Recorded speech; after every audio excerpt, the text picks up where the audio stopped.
Voici donc un conteneur de 20 pieds. C'est un conteneur low cube. Vous pouvez le voir par ses dimensions. Il a été fabriqué en 2008, il y a donc 16 ans environ. La population africaine augmente et l'urbanisation progresse rapidement. Plus de 250 000 nouveaux logements sont chaque année nécessaires rien qu'au Kenya.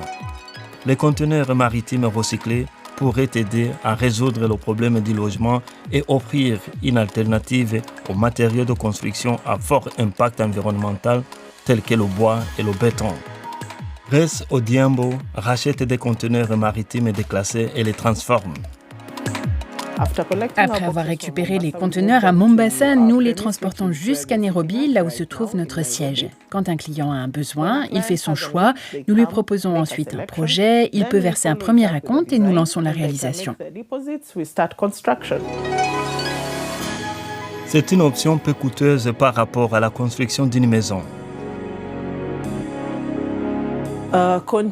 Les maisons conteneurs sont sollicitées par une catégorie spécifique de clients, des jeunes couples qui envisagent d'accéder à la propriété, des personnes qui ont un terrain en location ou bien qui n'ont pas encore réussi à acheter leur propre espace.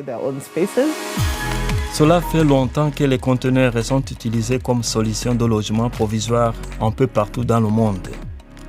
Mais ils sont de plus en plus souvent aménagés pour servir de logement permanent. Le conteneur maritime peut durer de 12 à 25 ans en tant qu'habitation. Mais pour qu'il perdure, il est essentiel de les entretenir correctement.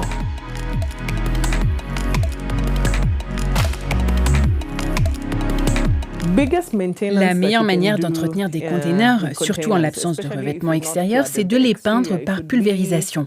Au bout de quelques années, il est conseillé de les repeindre afin d'éliminer la rouille au cas où elle serait apparue. Leur prix abordable et leur flexibilité sont parmi les principaux avantages.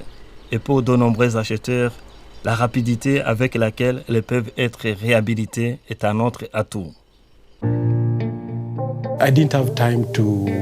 Je n'avais pas le temps de construire une maison traditionnelle. Je vis ici depuis 4 ans maintenant. Jusqu'à présent, tout va bien. C'est un espace de vie idéal. Je conseillerais à tous qui souhaitent ce genre de maison d'y aller les yeux fermés. Mais les conteneurs ont leurs limites. Les facteurs clés à prendre en compte, en particulier dans un climat comme celui du Kenya, sont la ventilation et l'isolation.